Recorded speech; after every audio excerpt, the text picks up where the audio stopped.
I remember having a conversation recently with a client where she said exactly this, that when she's in a large room of other colleagues, she's very senior, she's afraid to take up space. She's afraid to speak. And even when she has a good idea, she will keep it to herself. Most likely somebody else will then say that thing. She'll then think to herself, why didn't I say it? And after the meeting, she'll often punish herself for not having spoken up.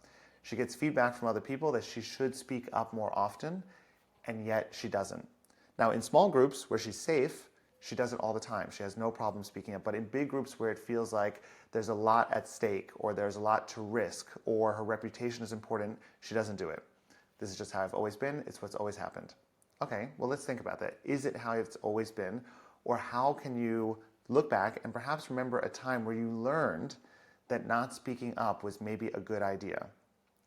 And she started sharing a story with me that at first she couldn't really remember what happened when she was younger, but then she started saying she remembers that she was put into an all-girls school class, and she was actually at the top of that girls' school class, but it wasn't a cool thing to be academically successful.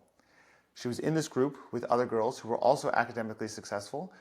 Within that group, she found herself feeling quite intimidated at potentially being outed for not being as smart as the other people. And outside of that group, she didn't really want to tell anybody that she was part of it or stand out because it would be something that she's made fun of. So she was essentially not speaking up, to not take attention, to not be seen as someone that's part of this group. And in the meantime, noticing that actually, like many young kid groups, that group was very quickly identifying who's in and who's out. And they were kind of mean about it. And her defense strategy, she noticed, is that if I can stay quiet, I'm safe.